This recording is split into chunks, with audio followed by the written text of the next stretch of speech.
안녕하십니까. 분당 어린이 카운슬링 이영미입니다. 오늘은 면역력을 높이는 대화에 대해서 알아보도록 하겠습니다. 정서적인 소통에 대해서 초점을 맞춰서 말씀을 드릴게요. 코로나로 인해서 여러분들의 그 생활의 변화가 굉장히 많이 일어나셨죠. 외부 활동이 가정 내 활동으로 바뀌게 되고 가정 내에서 가족 간의 상호작용이나 소통이 굉장히 많아집니다. 이것이 건강한 가정을 위해서 긍정적인 부분도 있겠지만 부정적인 측면으로 아이들에게 잔소리를 많이 한다거나 훈육을 한다거나 훈계를 하는 그런 일들이 많이 일어나게 되죠. 어떻게 하면 자녀하고 정서적인 소통을 하면서 건강하게 아이를 면역력을 크게 몸과 마음의 면역력을 크게 할 수 있는 방법이 무엇이냐, 여러분들 다 아시죠. 기본적으로 공감하고 수용하고 이해하는 거, 소통하는 게 기본이다 라고 알고 계시지만 정서적인 소통을 높여서 친밀감과 유대감을 높이는 방법에 대해서 알아보도록 하겠습니다. 연령과 발달별 소통에 대해서 알아보겠습니다. 자, 이제 태교의 중요성을 누누이 말씀드리지만 태내에서 부모님, 엄마랑 소통하고 엄마의 심장 박동을 듣고 또 외부의 아빠의 소리도 듣고 또 외부의 여러 가지 자극과 빛, 소리들을 다 흡입하는 그 시기가 굉장히 중요하다. 정서적인 소통에서 중요하다라고 몇 번 강조하고 말씀드리죠. 그것처럼 아이가 이제 태어나서 오감으로 외부를 인지하는 그런 시간이 있습니다. 감각이 촉각, 시각, 청각, 후각 여러 가지 감각을 동원해서 사물을 탐색하는 그런 시기가 이제 태어나서 0세부터 1세 시기에 일어난다라고 보시면 되겠죠. 이 시기가 이제 감각으로 소통해요라고 하는 시기인데 옹알이를 하고 눈맞춤을 하고 엄마의 입모양을 따라하고 아빠의 입모양을 따라하고 그리고 접촉을 하고 감촉을 느끼고 세상이 정말 편하구나 라는 생각으로 애착도 형성이 되고 그 다음에 이제 신뢰, 믿음에 대한 세상에 대한 믿음이 생기게 되는 시기죠. 이때 가장 많이 나타나는 언어의 수단은 울음이라고 보시면 될 것 같아요. 울음을 수용해 주느냐 하지 않느냐에 따라서 엄마에 대한 아빠에 대한 애착이 형성이 되고 건강한 정서의 밑거름이 시작된다라고 보시면 될 것 같습니다. 그 다음에 이제 만 1세에서 2세이죠. 걷기 시작하는 나이가 되는 것이죠.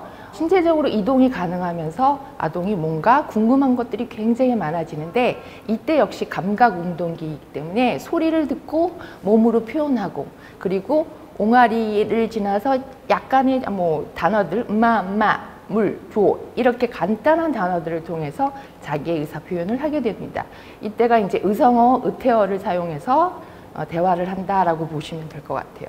율동과 멜로디의 즐거움을 느끼기 때문에 부모님들, 특히 아빠는 동요를 통해서 단어를 많이 배우도록 해주시면 되고 아빠도 같이 춤을 추고 멜로디를 흥얼거리면서 같이 이야기를 나누는 것도 굉장히 필요하죠. 교감이 이루어지는 시기다라고 보시면 될 것 같아요. 아이가 그냥 웃어요?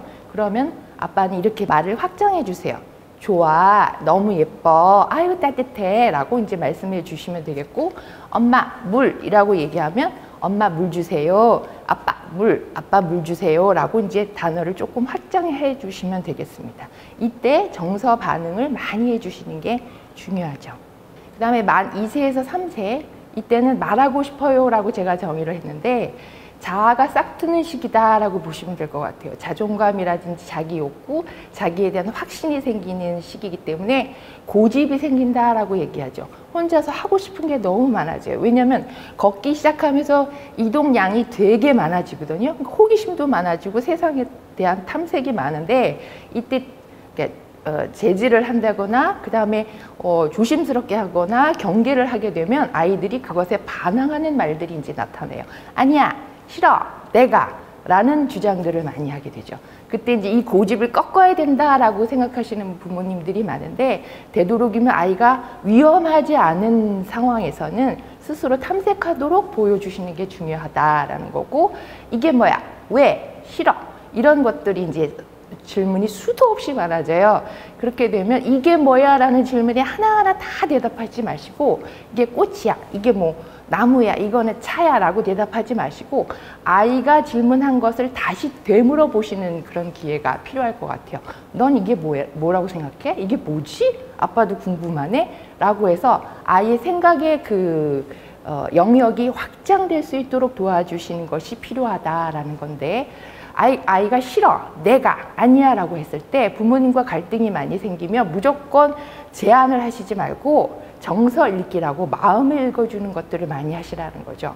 잘 듣고 그 아이가 무슨 마음으로 이런 얘기를 했는지에 대한 교감을 하시면, 예를 들어서 민경이가 싫어, 그래서 우는 거야, 그래서 짜증나, 너무 슬퍼 라는 정서적인 부분에다 초점을 맞추면 아이가 싫어하던 것도 누그러든다 라고 말씀드릴 수 있을 것 같아요. 그 다음에 만 2세에서 3세 역시 이제 사물에 대한 의인화가 시작이 됩니다. 자기가 어릴 때 덮었던 이불이라든지 베넷 저고리 뭐 등등에 대해서 그 사물에 대한 친숙함이 이제 올라오면서 얘도 나랑 똑같은 사람이다라는 의인화가 시작이 되는 것이죠. 그래서 거기에 뭐 동생이라고 이름을 붙이기도 하고 친구라고 이름을 붙이기도 해요. 그럴 때 이제 아빠는 어떻게 대답해 주세요?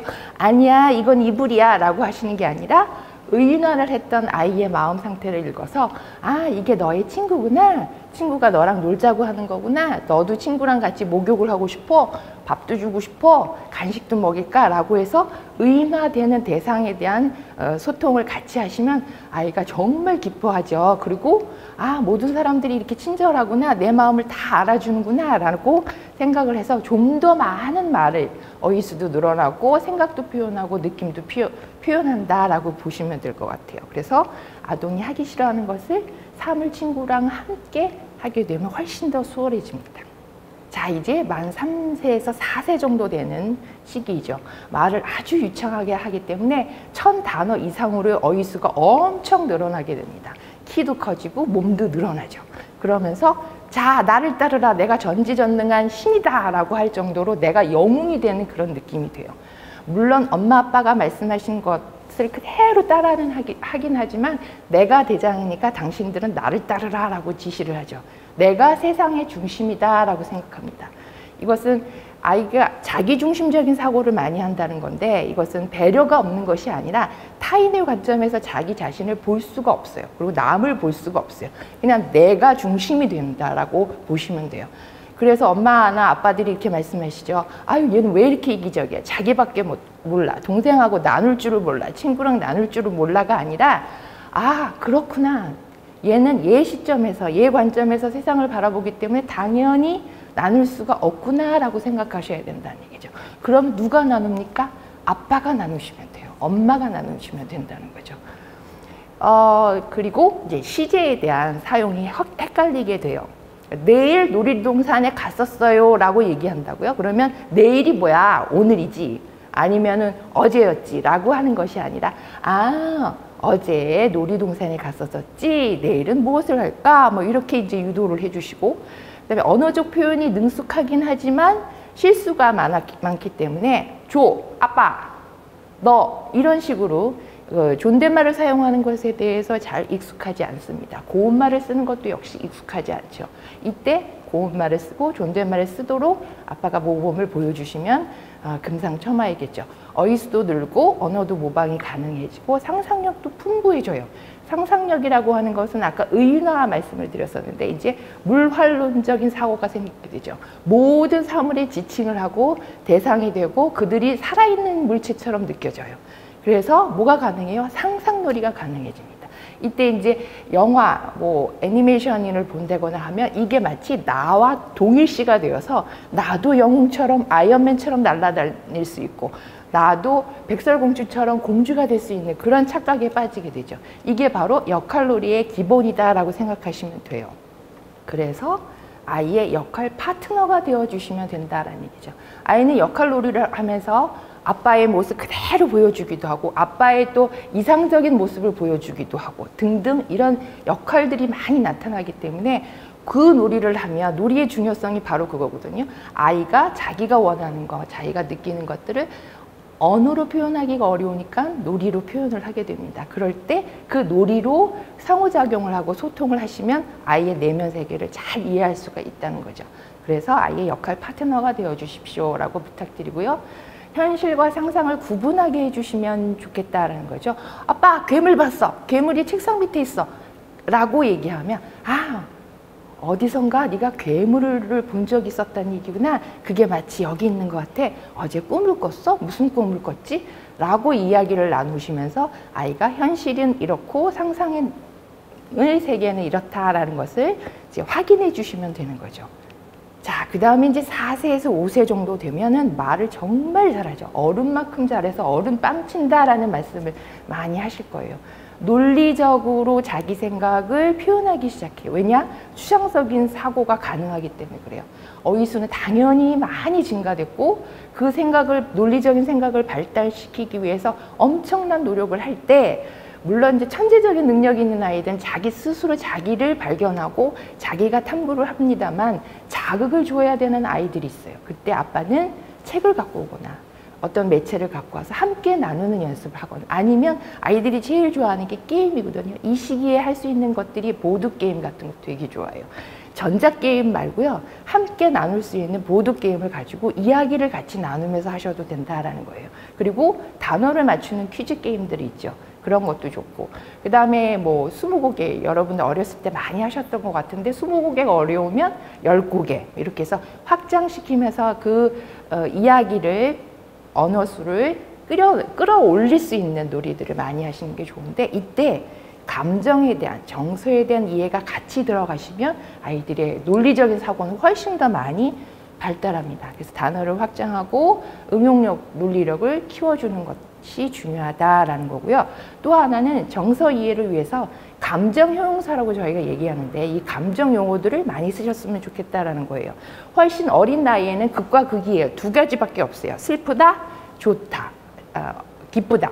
좋다, 나쁘다, 슬프다, 기쁘다 이지만 요 정도 되면 이제 감정의 분화가 나타나서 감정 단어들이 여러 개가 있는데 아이들이 맨날 쓰는 용어만 사용하게 돼요. 그러면 아빠는, 나는 오늘 회사에 갔더니 직장 동료나 상사들에게 칭찬을 받았어. 그래서 아빠 너무 기뻐, 너무 신나, 기분이 너무 좋아, 이렇게 표현하는 것처럼 행복하다, 기쁘다, 혹은 슬프다, 답답하다, 속상하다 등등의 여러 용어들을 사용해서 이 시기에 활용해 주시면 정서에 대한 이해뿐만 아니라 남의 정서, 다른 사람의 정서에 대한 이해도 생기고 감정의 분화가 일어납니다. 자, 근데 말을 어른만큼 너무 잘하는 아이가 때로는 언어적인 문제가 없음에도 불구하고 말을 더듬는 경우가 있어요. 막 내가 놀이터에서 놀았었는데 이렇게 얘기하는 경우가 있는데, 이 경우를 잘 살펴보자는 거죠. 너무 흥분되거나 너무 급하거나 너무 긴장될 때, 혹은 정말 감정상으로 내가 조절할 수 없을 때 나오는 그 흥분 수치를 아빠한테 전달하는 거다라고 보시면 되고요. 그러면 아빠가 천천히 그 말을 따라가시면 되죠. 그 다음에 그것을 요약해주고 정리해주시는 거. 네가 오늘 놀이터에 갔었어? 그런데 놀고 있었는데 무슨 일이 있었구나? 라고 정리해주시면 된다는 얘기죠. 아동의 말이 비논리적이고 얼토당토 않고 말의 이치에 안 맞는다고 해도 그것을 아빠가 잘 조리 있게 연결하면서 퍼즐 맞추듯이 논리적으로 정리해 주시면 아이는 그대로 그것을 답습하게 됩니다. 내가 어제 동생이 이상하게 집을 만들어서 무지개색이었어. 그런데 예뻤어. 라고 대답을 하면 이게 무슨 말인지 하나도 모르시겠죠? 어제 동생이 집을 만들었어. 그게 좀 이상했구나.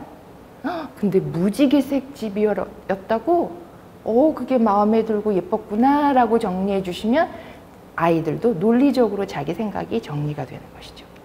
자, 그 다음에 충동적이고 산만하고 부주의한 특성들이 이때 굉장히 많이 나타나는데, 충동적인 아이들은 말보다는 행동이 앞선다고요. 유치원에서 누구를 때렸다라든지 아니면은 누구를 밀쳤다 뭐 이런 얘기들이 올라오는데, 유치원 선생님한테 잠깐 들으면 충동적으로 행동하는 경우, 자기 억울함이 말로 나가지 않고 행동으로 나가는 경우가 많이 있다라는 얘기죠. 그러면 아빠는 어떻게 연습시킵니까? 때려라가 아니라 생각해보자. 그 느낌이 어땠니? 아빠랑 같이 얘기해보자. 너무 억울했었어? 너무 답답했어? 그래서 때렸어? 근데 무엇 때문에 그랬지? 잠깐만, 네가 하고 싶은 말이 많구나. 그래서 어제 유치원에서 놀이동산에서 어떤 일이 있다는 거지? 급식 시간에 네 차례를 새치기 했어. 아니면 놀이동산에서 열차를 타고 싶었는데 너무 신났다는 거구나 라고 이제 말씀해 주시는 것이 중요하다. 그래서 감정 용어를 사용해 주셔라. 자, 감정 용어는 자신의 생각이 어떤 느낌에서 오는 건지를 연결할 수 있는, 감정과 사고를 연결할 수 있는 고리입니다. 이것은 내 감정 용어를 얘기함으로 인해서 타인의 감정도 내가 알아차릴 수 있고, 이것이 공감력의 기본이다라고 보시면 될 것 같아요. 자, 이제 만 6세에서 7세 정도가 되면, 자, 나도 계획이 있어요 라고 합니다. 뭐냐, 나도 내 의견을 얘기하고 나만의 성격이 있고 나만의 생각이 있어요. 제발 좀 내 말 좀 끊지 말아요. 내 말 좀 수용해 주세요. 존중 좀 해주세요 라는 주장이 많이 있습니다. 왜냐, 이 시기가 자기주도성이 굉장히 많이 발달하는 시기거든요.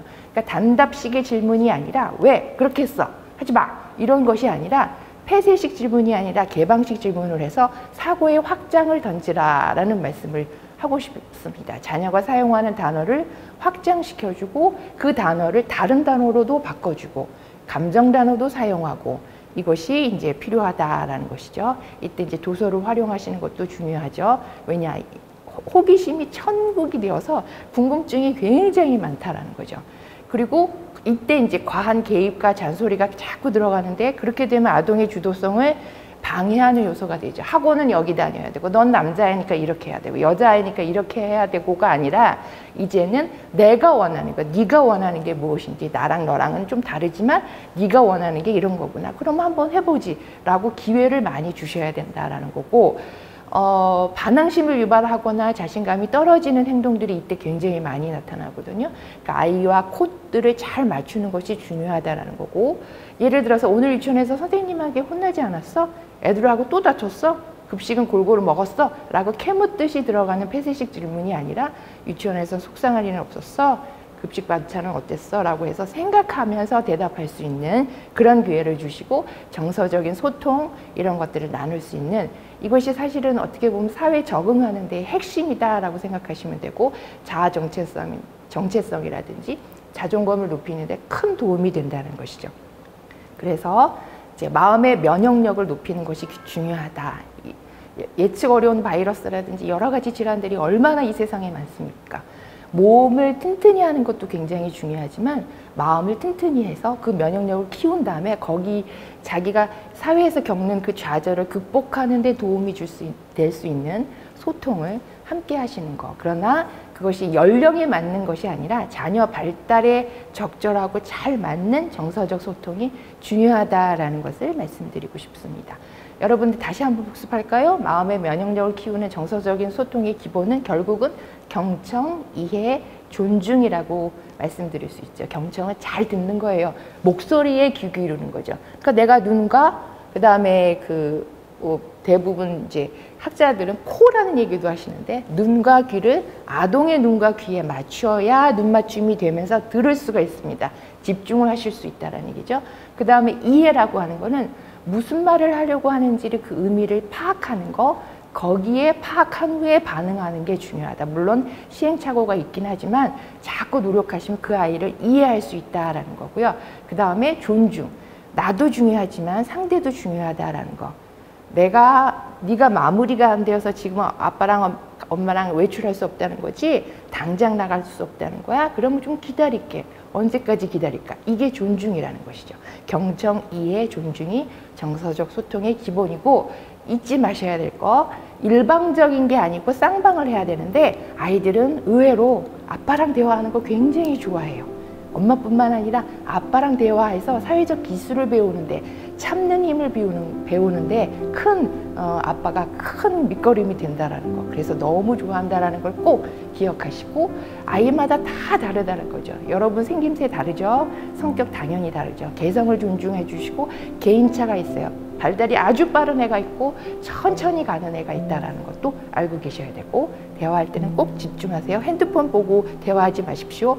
그리고 잘 듣고 아이의 정서, 나의 정서가 담긴 말로 전달하는 연습을 정확하게 해주시기 바랍니다. 아이들은 나를 똑 닮은 말을 한다는 걸 잊지 마시기 바랍니다.